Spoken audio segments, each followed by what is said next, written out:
Start now. आज हम लोग करेंगे डिस्कस एसी का सेकंड पार्ट, ठीक है ना। Good evening sir. हाँ, गुड इवनिंग। लास्ट क्लास में हमने किया था एसी का फर्स्ट पार्ट यानी ऑन आरएमएस एवरेज, और हमने एक सर्किट किया था, that was pure resistive circuit. आज हम लोग दो और सर्किट पहले करेंगे और फिर एक मिक्स सर्किट करेंगे।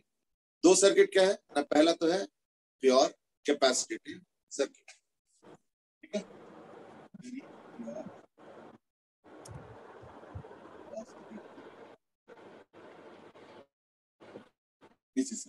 प्योर कैपेसिटिव एसी सर्किट, ठीक है। ये हो गया हम लोग का पहला सर्किट।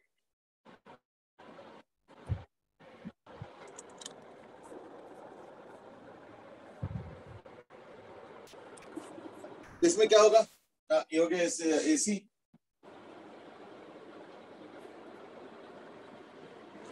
ठीक है। अब इसमें क्या क्या चीजें होता है जरा ध्यान से देखो। पहली बात तो ई तो as usual E naught sine omega T, और अगर कैपेसिटेंस सी होता है तो जो चार्ज होता है वो क्या होगा, C E naught sine omega T. तो इसको मैं लिख सकता हूँ Q naught sine omega T, naught is equal to C into E. हो गया, Q is equal to C E sine omega T then equal to Q naught sine omega,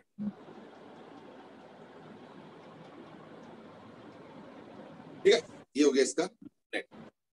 अब देखो ये हो गया charge, Q is equal to C E naught sin omega t।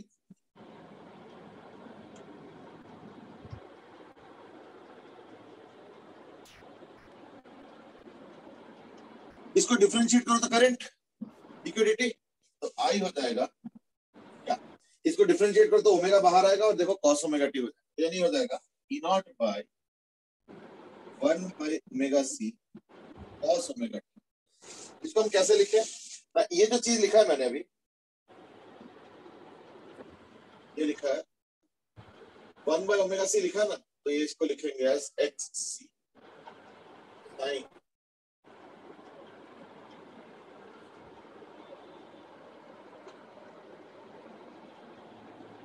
therefore I is equal to sin sin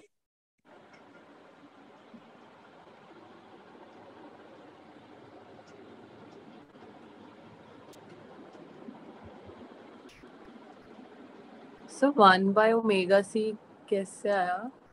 वो actually देखो जब इसको different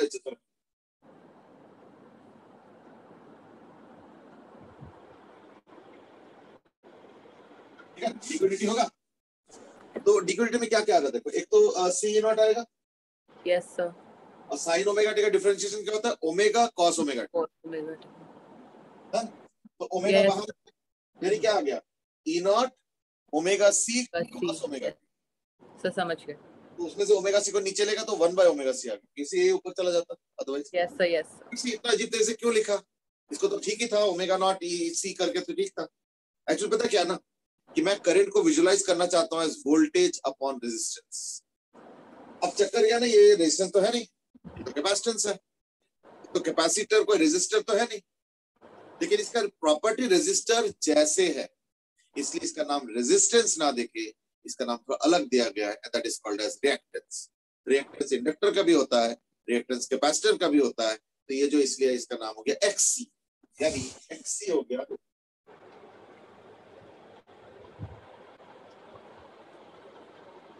where X is 1 by omega C, so that is called reactance of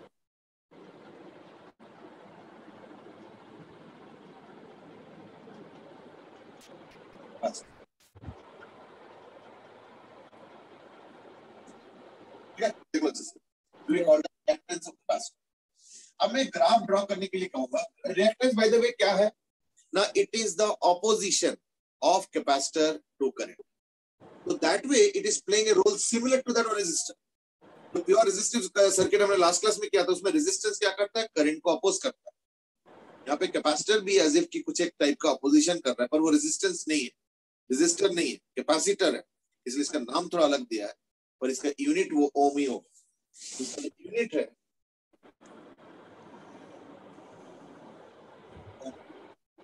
अभी तो current क्या आ गया ना, वोल्टेज अपॉन ओम, करंट का फॉर्मेट बन गया ना। Yes sir. ठीक है, चलो लेट्स प्रोसीड नाउ। तो ये आ गया एक्सी का हिसाब किताब। अच्छा, एक्सी का वेरिएशन क्या है? Omega XC. तो जितना ज्यादा ओमेगा होगा उतना एक्सी का वैल्यू क्या होगा? कम होगा ज्यादा होगा? सो कम होगा। और जितना ओमेगा कम होगा उतना ज्यादा होगा। यानी कैपेसिटर सर्किट किस टाइप के एसी को ज्यादा अपोज करता है? हाई फ्रीक्वेंसी एसी या low frequency AC? So XL 2 pi by T frequency. So low frequency. Low frequency को ज्यादा अपोज करता है, इसलिए इसका देखो अपोजिशन ज्यादा है ओमेगा।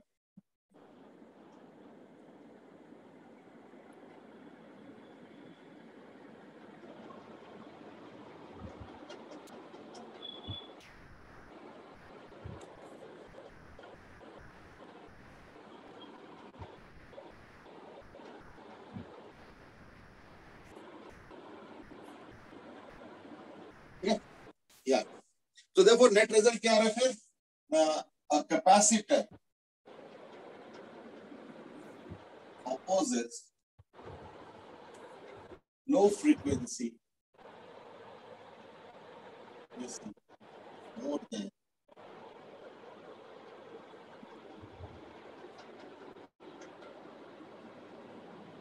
यानी अगर कैपेसिटर लगा दो और अगर एसी का फ्रीक्वेंसी हाई कर दो तो करंट अच्छा बनेगा। क्यों? क्योंकि अगर मान लो ओमेगा हाई होगा यानी एक्सी लो होगा, करंट हाई होगा। एक्सी होता है opposition to current by offered by capacitor. अगर अपोजिशन कम होता है तब ना करंट ज्यादा होता है। तो अपोजिशन कब कम होता है? जब ओमेगा ज्यादा होता है। ये सारा चेन की तरह फॉलो करो। ओमेगा ज्यादा हो गया तो 1 बाय ओमेगा सी कम हो गया। 1 बाय ओमेगा सी कम मतलब एक्सी कम, एक्सी कम मतलब अपोजिशन कम, अपोजिशन कम मतलब करंट ज्यादा। ये चीज है।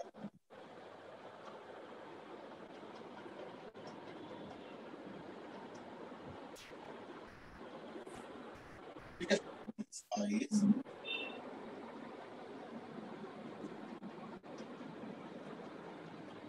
आई होप इट्स ओके ना। अच्छा, अभी एक चीज और भी है। कैपेसिटर में देखो कोई रेजिस्टेंस का प्रॉपर्टी नहीं होता। कैपेसिटर क्या करता है? अगर तुम इसका ग्राफ बनाओगे तो देखना क्या होगा, चार्ज बढ़ेगा फिर घटेगा, फिर बढ़ेगा फिर घटेगा, इस तरीके से। तो इसका मतलब क्या है कि एनर्जी बढ़ेगा घटेगा बढ़ेगा घटेगा।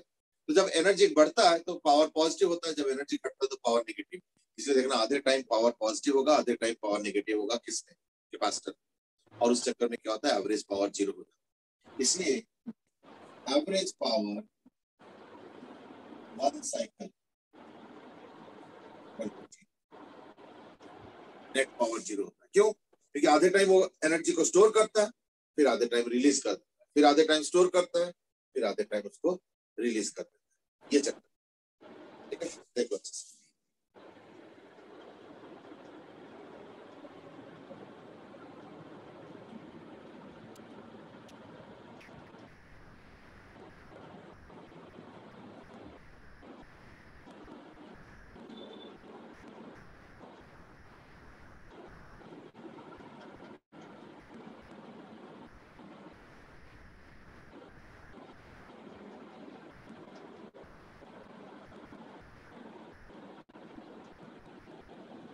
अब आ जाओ इसका फेजर डायग्राम।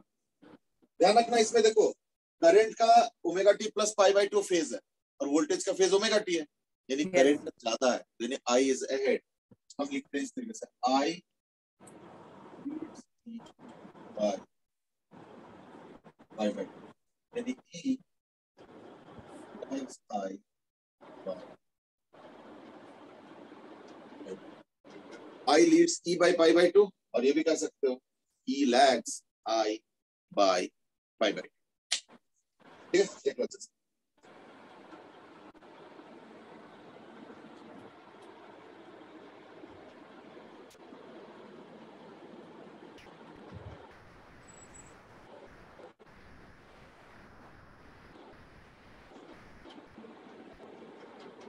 ठीक है, Yes. डायग्राम कैसे बनाएंगे, तो ऐसे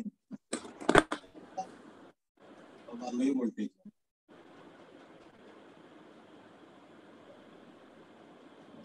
हो गया ई नॉट,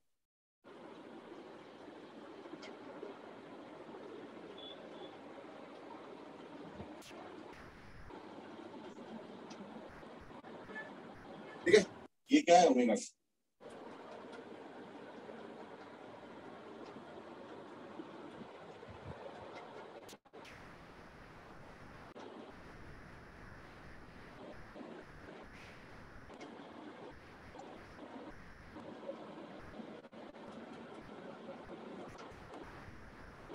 समझ में आ गया। और अगर तुम स्टैटिक वाला ड्रॉ करोगे, जो एक और ड्रॉ किया था मैंने, वो ऐसे रहेगा, ये नॉट और ये आई,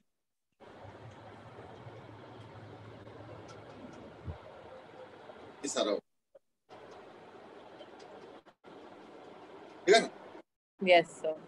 अच्छा, as far as current and voltage is concern, ये भी इंपॉर्टेंट है, इसको थोड़ा ध्यान से देखो। अगर तुम प्योर रेजिस्टिव को देखते हो,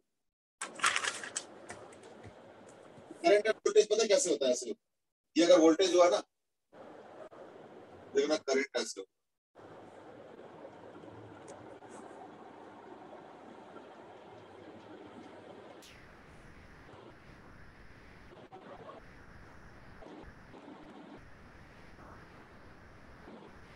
ये प्योर रेजिस्टिव सर्किट। इसका मतलब क्या है कि जिस समय वोल्टेज ज्यादा उस समय करंट भी ज्यादा, ये देखो वोल्टेज ज्यादा उस समय देखो करंट ज्यादा, फिर जब वोल्टेज जीरो हो तो करंट जीरो, यानी वोल्टेज और करंट एक दूसरे को फॉलो करता है, किसमें, प्योर रेजिस्टिव सर्किट। कैपेसिटेंस में ऐसे नहीं होता, कैपेसिटेंस में कैसे होगा, कैपेसिटेंस में ऐसे होगा।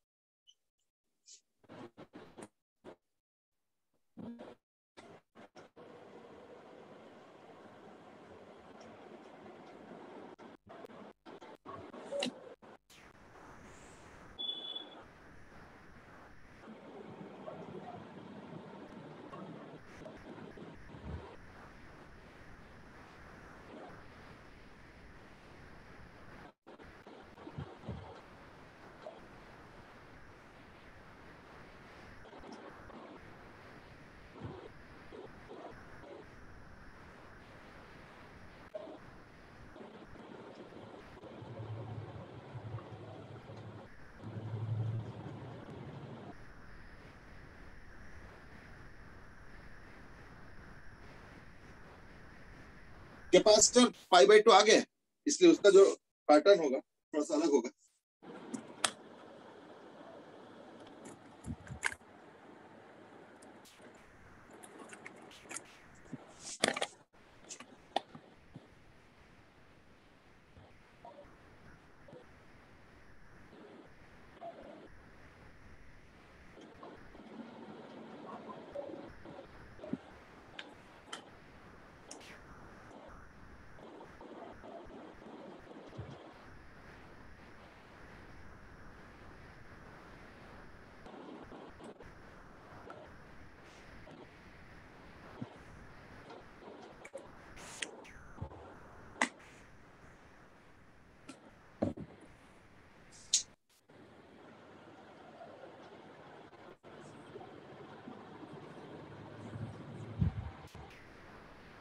ठीक है, देखो इसमें अलग हो रहा है, इसमें जब वोल्टेज बढ़ रहा है तो करंट नहीं बढ़ रहा, ये देखो वोल्टेज देखो बढ़ रहा है, देखो करंट घट रहा है, क्यों, ये आउट ऑफ फेज है, ये पाई बाई टू फेज पीछे आगे आगे पीछे है, करंट आगे है वोल्टेज पीछे है। और रेजिस्टिव से प्योर रेजिस्टिव में क्या होता है, कोई फेज का डिफरेंस ही नहीं, फेज डिफरेंस नहीं होने का मतलब होता है एक दूसरे को फॉलो करना, और फेज डिफरेंस का मतलब क्या होता है, आगे पीछे अलग अलग होना, जैसे ये आगे चला गया तो ये पीछे रह गया, इस तरीके से। इसलिए देखो जब एक का पीक हुआ तो दूसरे का पीक नहीं, ये देखो वोल्टेज जब बढ़ते बढ़ते मैक्सिमम पे गया तो करंट घटते घटते जीरो पे आया, एंड सो ऑन। इसलिए उसका जो वेरिएशन का पैटर्न है वो थोड़ा सा अलग।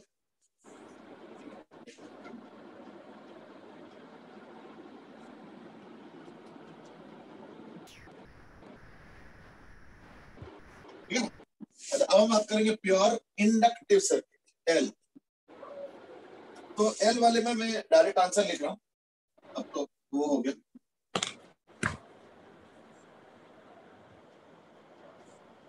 प्योर इंडक्टिव सर्किट कैसे होगा ना, ये हो गया सर्किट ये इंडक्टर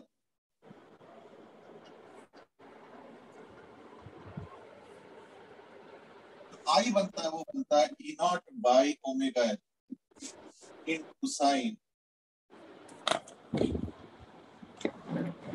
आई नॉट क्या हो गया फिर E naught by omega L, तो इसका एक्स एल क्या होगा ओमेगा एल, और एक्स एल वर्सेस ओमेगा कैसे ग्राफ होगा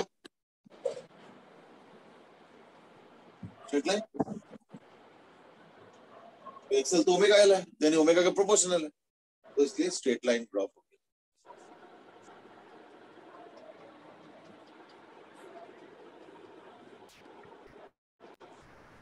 ठीक है चेक करो। अच्छा ये तो हो गया एक्स एल,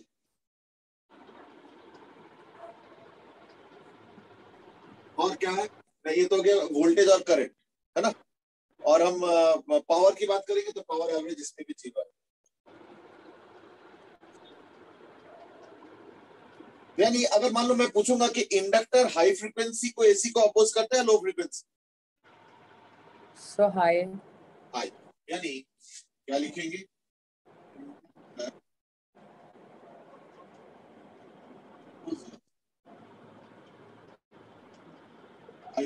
तो इसमें ओमेगा न्यूमरेटर में क्यों है, मतलब न्यूमरेटर में क्यों नहीं है, डिनोमिनेटर में कैसे आया?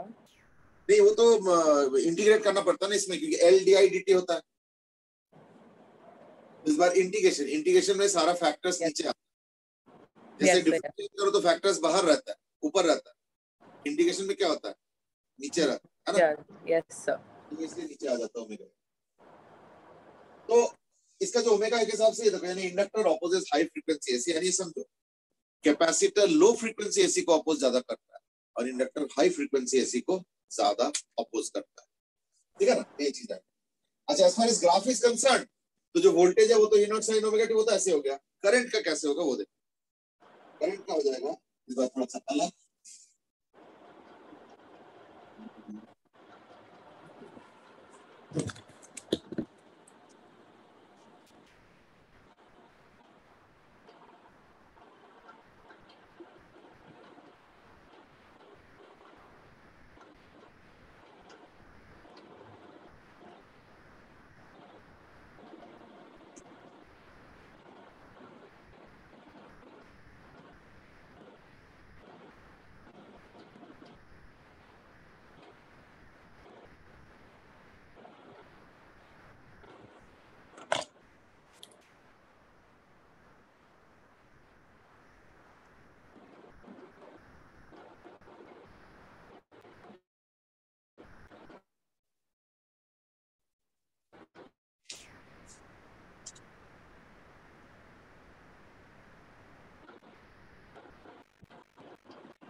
ठीक है।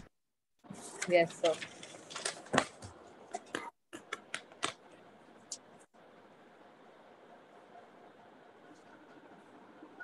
इसका भी याद रखना एवरेज पावर जीरो।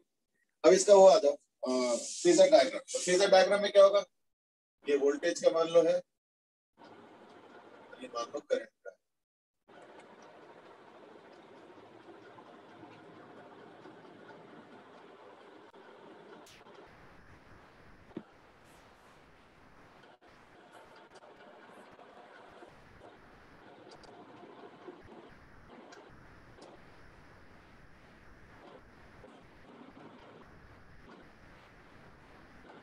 तो अगर किसी भी वक्त तुमको वोल्टेज निकालना है तो क्या करेंगे, यहाँ से परपेंडिकुलर ड्रॉप करो,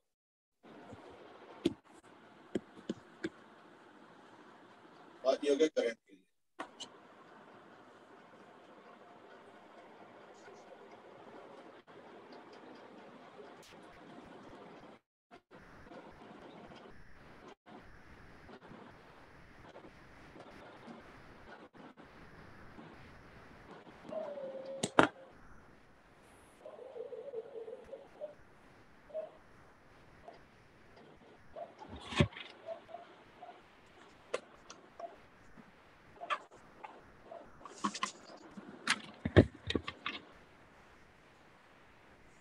ठीक है, चेक कर लो।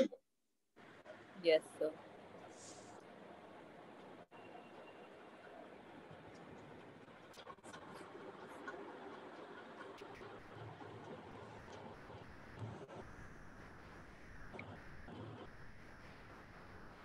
और इसका जो दूसरा वाला फेजर डायग्राम है वो कैसे होगा, ये ई नॉट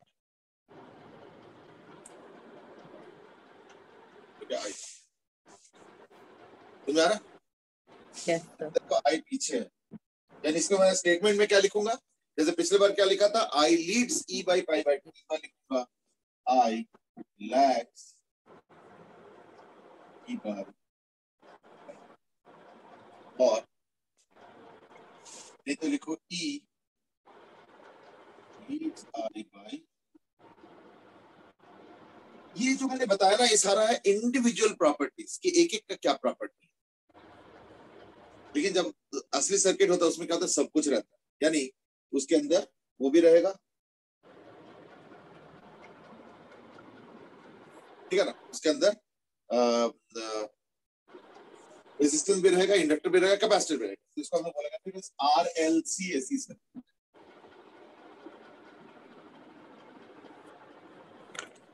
ठीक है ना। तो कैसे रहेगा,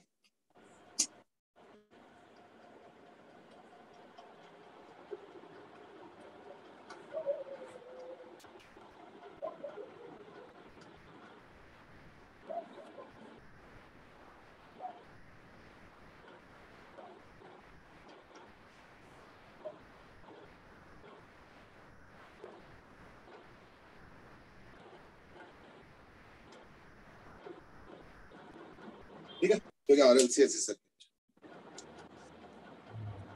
अब देखो इसमें क्या होगा ना, इसका जो अपोजिशन होता है, अब इसका नाम रिएक्टेंस भी नहीं है, तो इसमें रेजिस्टेंस भी है, रेजिस्टेंस के अलावा वो भी है, तो सब मिक्स हो गया। अब रिएक्टेंस भी नहीं कह सकते हो, रेजिस्टेंस भी नहीं कह सकते हो, इसलिए एक नया नाम दिया जाता है, that is called as impedance. It will be now called as impedance. Impedance का क्या हिसाब किताब होगा, है ना, तो वो है Z equal to under root of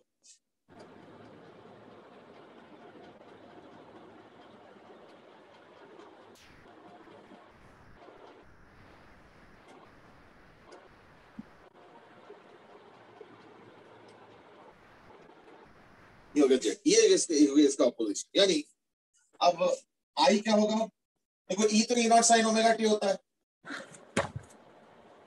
इसमें तो कोई दिक्कत नहीं है ना, ये जो होता है ये होगा E not sine omega.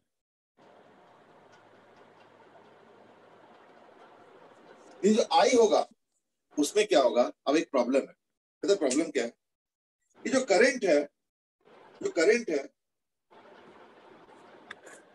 Resistor क्या करता है, सेम फेज पे ले जाना चाहता है वोल्टेज के, कैपेसिटर क्या करता है, उसको 90 डिग्री आगे करना चाहता है, इंडक्टर क्या करना चाहता है, 90 डिग्री पीछे। अब सब लोग अपना अपना ताकत से काम करेंगे, तो किसी का ताकत ज्यादा होगा तो वो ज्यादा सक्सेसफुल होगा अपने हिसाब से सर्किट को चलाना, तो देखो अब मिक्स्ड ताकत बन गया। मिक्स ताकत में ना जीरो हो पाता है, ना प्लस 90 हो पाता है, ना माइनस 90 हो पाता है, जनरली क्या होता है, कुछ ना कुछ आगे पीछे होता है। Let's call it as a general angle phi, तो हम इसको इस तरह से लिखेंगे, I is equal to not by Z sin omega t plus phi, where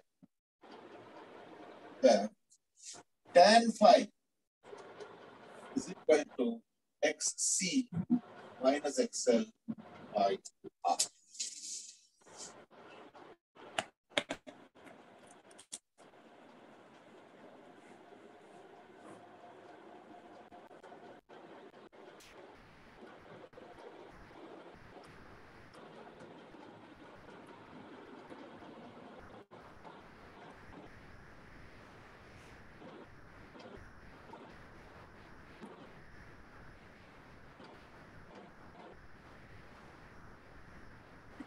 Where tan phi is equal to XC minus XL by R. तो obviously XC मतलब capacitance वाला, XL मतलब इंडक्टेंस वाला, और R हो गया रेजिस्टेंस वाला, ठीक है ना, ये होता है। और Z क्या है ये, तो इसको जनरली एक डायग्राम से रिप्रेजेंट करते हैं, तो वो तो हो गया, एक तो हो गया वो सर्कल वाला डायग्राम, वो भी एक फेजर डायग्राम है, तो वो कैसे होगा, तो चलो ये मान लेते हैं कि सपोज करंट आ गया है, तो क्या होगा, ऐसे होगा डायग्राम। ये वोल्टेज हो गया E नॉट, ये ओमेगा टी, और करंट यहाँ पे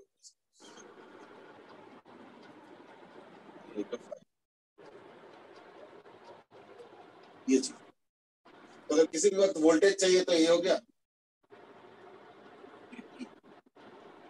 किसी वक्त करंट चाहिए तो यह। तो आईटी और ये सब कैसे आएगा वो तो बता ही दिया मैंने, और tan phi वगैरह भी बता दिया मैंने। तो इसका एक और डायग्राम क्या है ना, ये R है, XC, सपोज XL,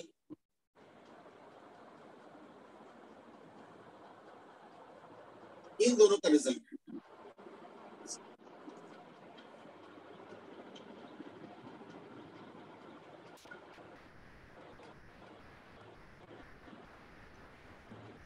यानी बेसिकली क्या हो रहा है, देखो कि रेजिस्टेंस 0 डिग्री चाहता है, XC यानी कैपेसिटेंस का जो रिएक्टेंस है वो 90 डिग्री चाहता है, और XL यानी इंडक्टर का जो रिएक्टेंस है वो -90 डिग्री चाहता है। तो सारा मिला जुला के it is the net effect is what, the vector sum of all the three quantities. So the net effect, the net opposition, the vector sum of the individual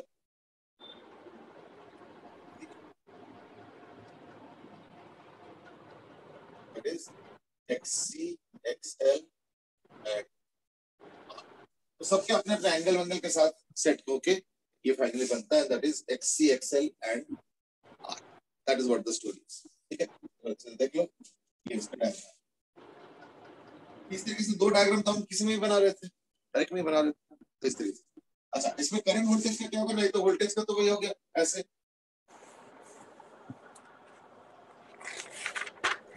ऐसे कुछ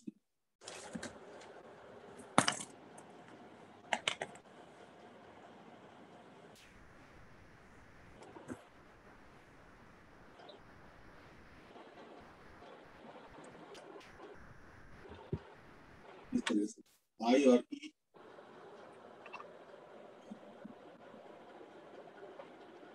एक सर्कल कंप्लीट हो गया।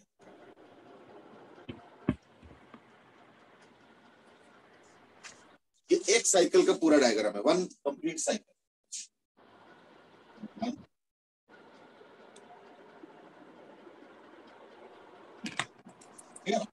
अच्छा, इसमें मैंने ना सारा कुछ इकट्ठे कंप्रेस करके तुमको सारा इंफॉर्मेशन और मेथड जितना भी है, टेक्निक है और वो सब चीजें यहाँ पे आ गया। एक लास्ट पावर का रहता है, वो मैं बताने वाला हूँ, और वो है पावर एवरेज। तो पावर एवरेज क्या होता है, the ERMS IRMS into cos phi, mind you phi is this, तो उसी हिसाब से cos phi निकलेगा। therefore अच्छा, where obviously where cos phi is equal to R by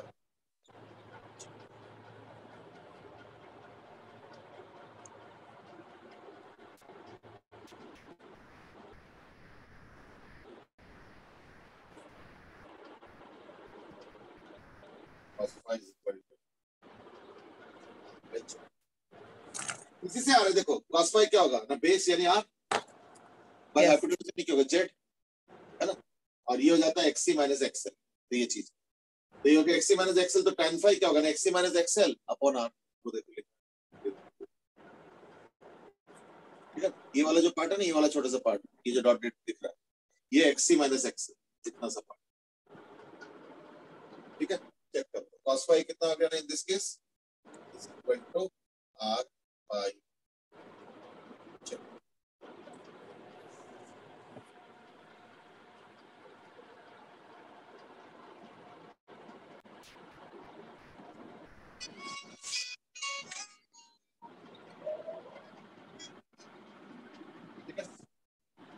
इसको जरा कॉपी करो। तो हम लोगों ने जो किया वो है अभी जनरल सर्किट हो गया। अब कोई आर वार से कोई मतलब सब कुछ है सब। अब पता है फायदा क्या है कि मान लो अगर हमारे पास आरसी सर्किट, एसी सर्किट। तो ठीक है, एक काम करो, फॉर्मूला में जहां जहां एल वाला पार्ट है वो गायब कर देना। जैसे सपोज आरएलसी नहीं है, आरसी है, तो एल कहां पे है, एक्सएल, गायब कर दो, यानी tan phi क्या होगा, एक्ससी बाय आर। समझ में आया ना? Yes sir. सिमिलरली जैसे मान लो जेड पता करना है, तो जेड क्या हो जाएगा, R square plus 1 by omega C का होल स्क्वायर। ये चीज ठीक है ना, क्लियर? Yes sir.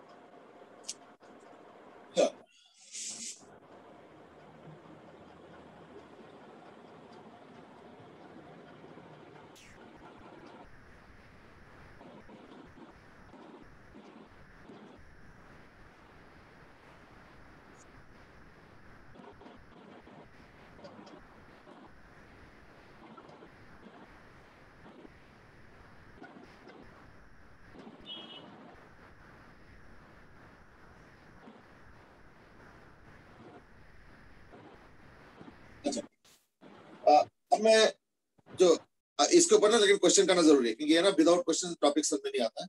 तो मैंने सारा थ्योरी कंप्लीट कर दिया पहले, क्वेश्चन मैं अगले दिन कराऊंगा।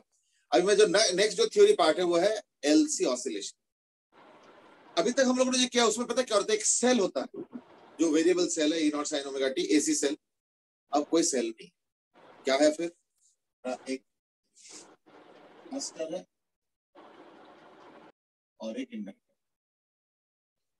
मान लो एक स्विच है और यहाँ पे इनिशियली चार्ज है क्यू नॉट, इसका कैपेसिटेंस सी है, इसका इंडक्टेंस एल है। चार्ज इसका क्यू नॉट है, इसका कैपेसिटेंस सी है, इसका इंडक्टेंस एल है, ये स्विच है। अब मैं स्विच को ऑन कर देता हूँ इससे, सब तो क्या होगा, जो चार्ज है ना कैपेसिटर के निकलना शुरू हो जाएगा। Therefore, थोड़ी देर बाद लिटस से इसका चार्ज हो जाता है क्यू, यानी स्टार्टिंग तो क्यू नॉट से हुआ, पर जैसे जैसे चार्ज निकलना शुरू हो जाएगा तो ऑब्वियसली थोड़ी देर बाद इसका चार्ज क्यू हो गया, और लिटस से उस वक्त जो करंट है वो सपोज आई। अब मैं किरचॉफ लॉ का इक्वेशन लिखता हूँ, कैसे, मैं अगर यहाँ से स्टार्ट करूंगा और ऐसे लिखूंगा तो क्या होगा ना, ये माइनस है प्लस है, तो कैपेसिटेंस में क्या होता है, अगर माइनस से प्लस जा रहा हो तो प्लस होता है, यानी Q by C.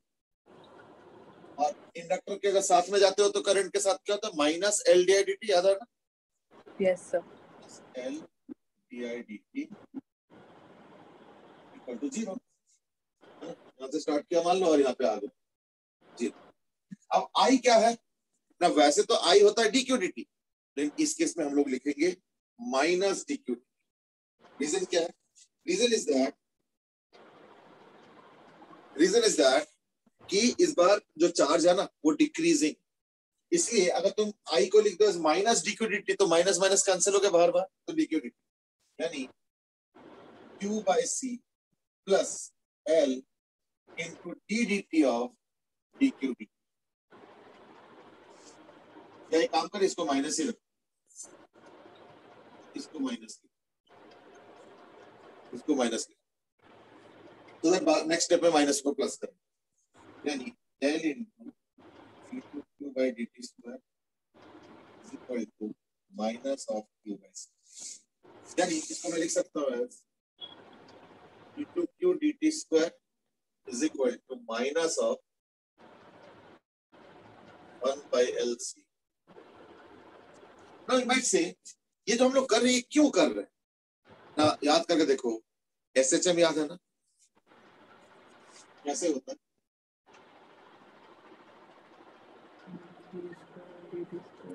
isn't this the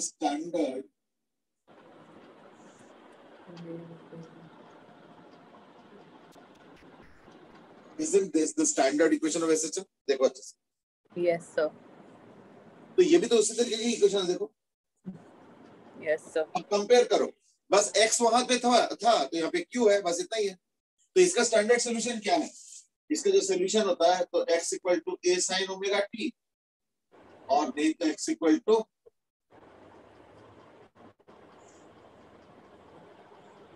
यहाँ पे चार्ज के ऊपर आएगा, यानी ये क्या हो जाएगा, q is equal to q naught sine omega t, और नहीं तो q नॉट कॉस।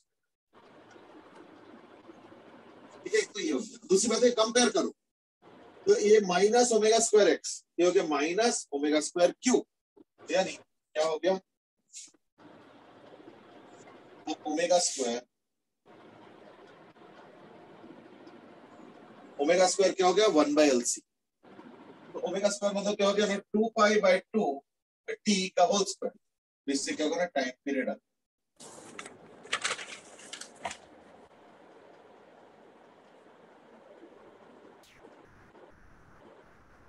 ठीक है ना। यानी बेसिकली क्या निकल रहा है ना omega equal to under root of 1/LC आ omega is equal to 1/√LC। अब क्या है ना LC वो तो 1/T होगा 1/LC।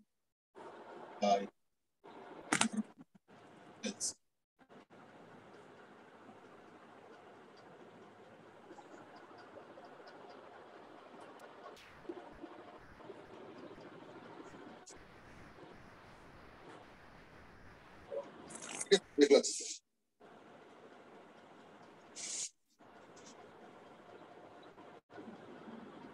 नॉट ओनली दैट इसका ग्राफ भी क्या बनेगा। अब देखो दो सोल्यूशन आ रहा है, या तो ये सोल्यूशन होगा या तो ये सोल्यूशन होगा। कौन सा चूज करो बता सकते।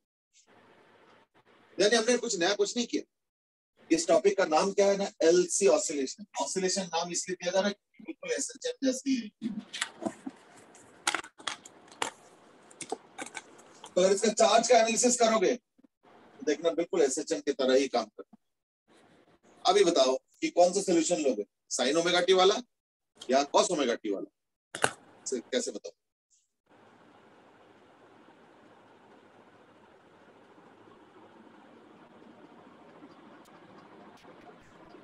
बोलो साइन ओमेगा टी चूज करो कॉस ओमेगा टी। देखो at T is equal to 0 इसका चार्ज कितना है क्यू नॉट।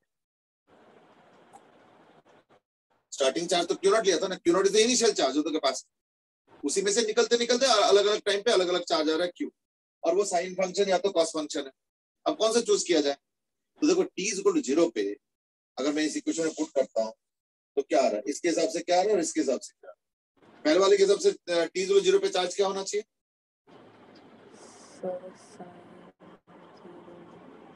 पहले वाले इक्वेशन के हिसाब से अगर टी 0 पुट करते हो तो स्मॉल क्यू यानी चार्ज का वैल्यू कितना आना चाहिए।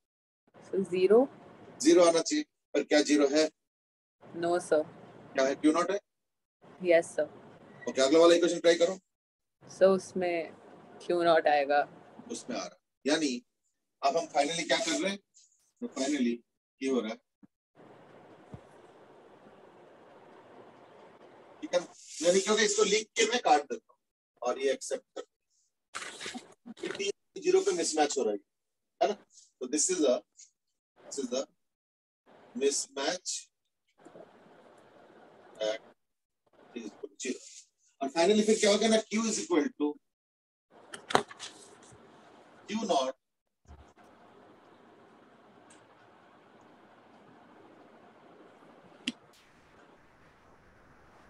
Finally small q is equal to q naught cos omega t। तो कैसे ग्राफ बनेगा ये ग्राफ।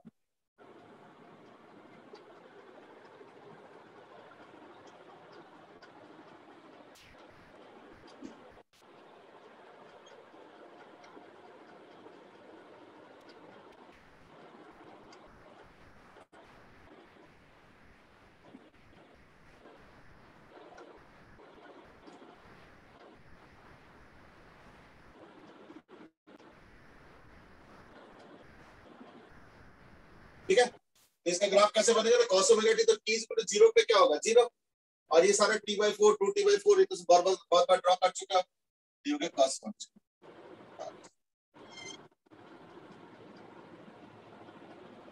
और जो करंट है, करंट क्या होगा ना माइनस dq dt है ना। तो r is equal to minus of dq dt। तो इसको डिफरेंशिएट करो तो क्या आएगा, इसको डिफरेंशिएट तो q नॉट ओमेगा बाहर आएगा और sin ओमेगा t हो जाएगा है ना, और माइनस माइनस वो सब खत्म हो जाएगा। Equal to q naught omega into sin। तो यहाँ पे एक और प्लॉट कर दूंगा मैं, यहाँ पे q नॉट और यहाँ पे भी ऐसी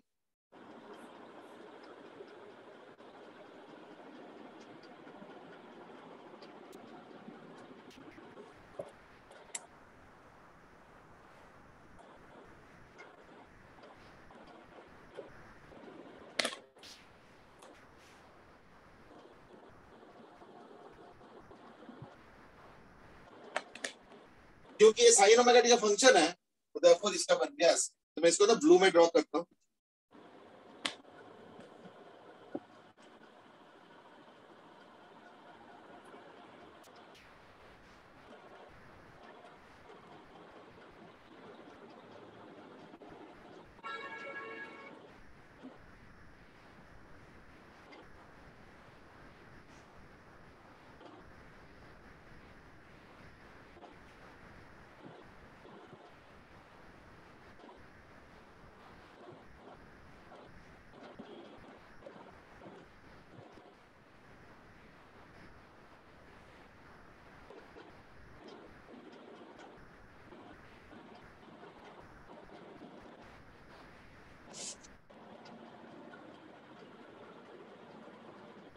ब्लू वाला करंट का डायग्राम है और ब्लैक वाला इसका डायग्राम, ठीक है।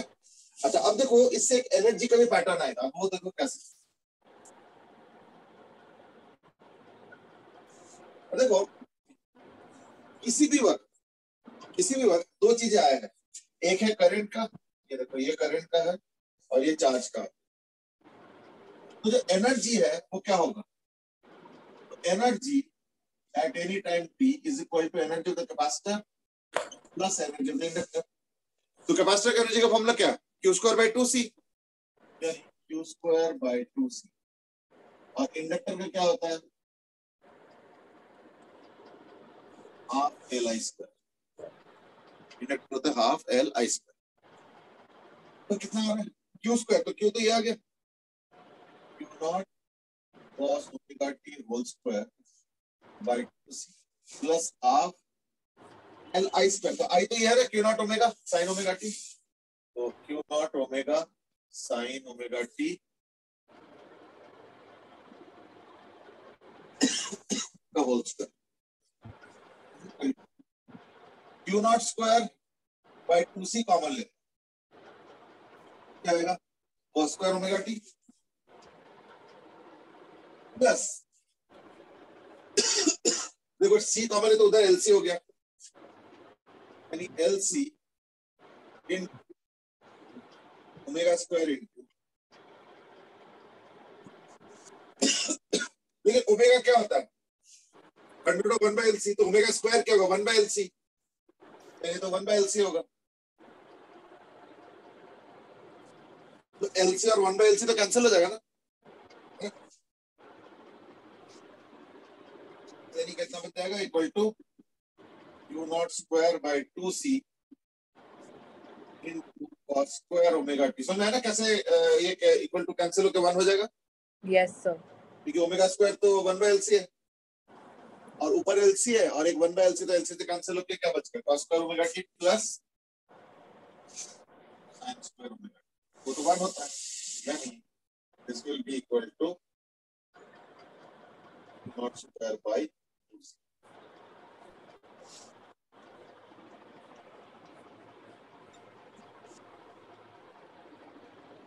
ठीक है, चेक करो।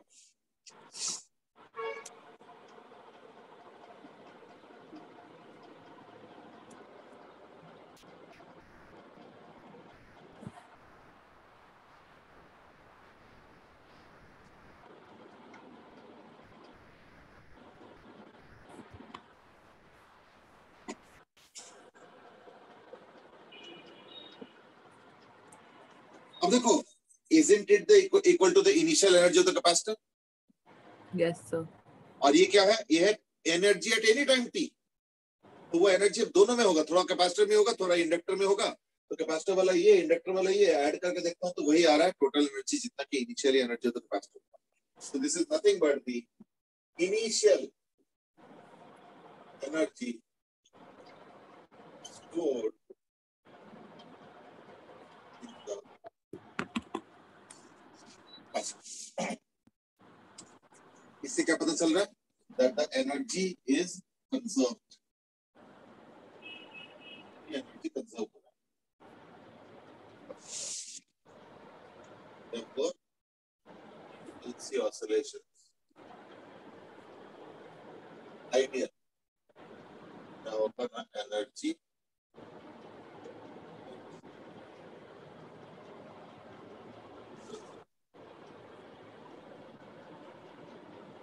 अब मैं इसके ऊपर एक क्वेश्चन देना चाहूंगा, ठीक है? तो देख लो क्वेश्चन क्या है कि ये वाला सिचुएशन समझ लो, सब कुछ यही है, कोई अलग कुछ नहीं।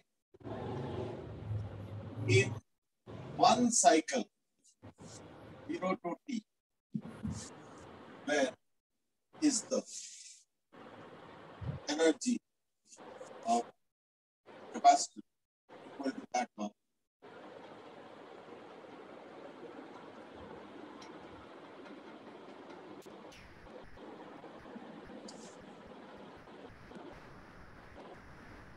एक साइकिल में, क्वेश्चन क्या पूछ रहे हैं, एक साइकिल में कब कैपेसिटर का एनर्जी और इंडक्टर का एनर्जी बराबर होगा, ठीक है? चलो गो अहेड। 4 पे। हाँ क्या बोल रहे हो सर 45 डिग्री पाई बाय 4 पे। हाँ वो तो एंगल हो गया ना, तुमको तो टाइम निकालना है ना, तो वो देखना पड़ेगा। तो देखो पहले तो कैपेसिटर की एनर्जी क्या है, ये इंडक्टर एनर्जी है, दोनों को बराबर कर देते हैं। यस तो सर। कैसे करेंगे, therefore q naught square cos square omega t by 2c should be equal to half L into q naught square omega square sin square omega t। तो चलो q naught square इसका तो cancel हो गया, c और l तो ले जाऊंगा तो l c omega square सब खत्म हो गया। तो therefore you have sin square omega t by the half of the cancel हो गया, sin square omega t by cos omega t is equal to 1, यानी tan omega t is equal to plus minus 1, यानी tan omega t जहां जहां plus या 1 या -1 होगा वहां हमें देखना पड़ेगा। तो therefore omega into t is equal to कहां होगा, पाई बाय 4 पे होगा फर्स्ट क्वाड्रेंट। सेकंड क्वाड्रेंट में क्या होता है 3 pi by 4। Yes sir. Third quadrant में क्या होगा 5 पाई बाय 4 और फोर्थ क्वाड्रेंट में क्या होगा 7 पाई। ओमेगा बाय द वे क्या होता है ना 2 pi by capital T into small t is equal to pi by 4 3 pi by 4 5 pi by 4 7 पाई, यानी small t is equal to क्या आ रहा है ना, पाई बाय कैंसिल हो गया, t by 8 t by 8 5t by 8 and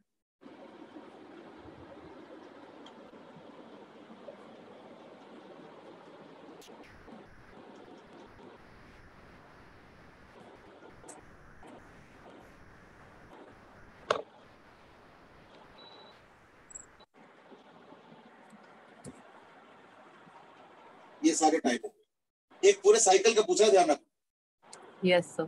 पहली बार देखो तो क्या रहा है t by 8, फिर 3t by 5, वो तो पूरा सीक्वेंस देखना पड़ता है, नहीं हमें चेक करना पड़ेगा चारों क्वाड्रेंट में कहां कहां, एक साइकिल का मतलब होता है पूरा वन क्वाड्रेंट, एक क्वाड्रेंट में जहां जहां सारे वैल्यूज हमें चेक करके फाइंड आउट करना है ना। Yes sir. चलो अब एक काम करो, मैं क्वेश्चन में थोड़ा चेंज करता हूँ, हल्का सा चेंज, ज्यादा नहीं। तो मैं कहता हूँ कि इसमें 3 टाइम्स करो, तो when is the energy of capacitor is equal to 3 times energy inductor, capacitor की एनर्जी इंडक्टर की एनर्जी के 3 टाइम्स कब हो,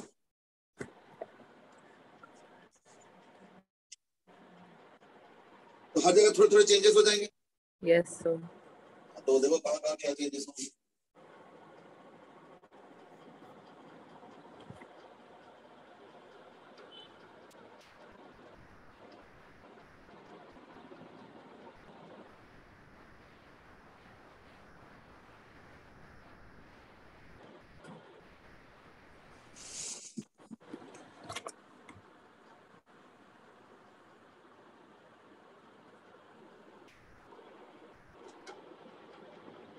सो 1/3 नहीं होगा, ये कैपेसिटर का एनर्जी 3 टाइम्स इंडक्टर, तो कैपेसिटर का energy is equal to 3 times inductor. अच्छा वो टाइम्स का हां 1/3, ये 1/√3।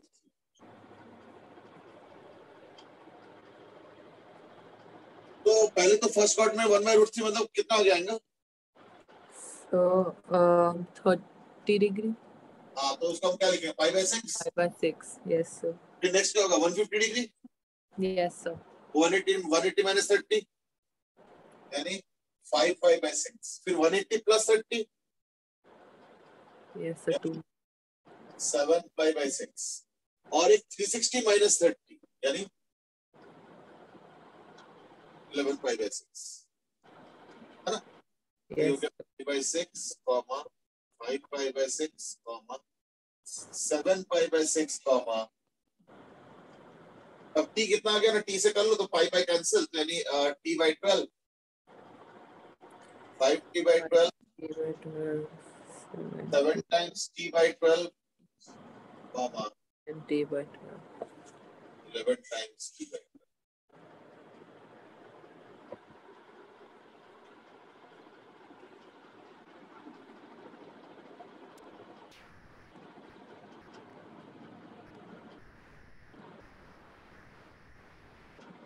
ठीक है, देख लो।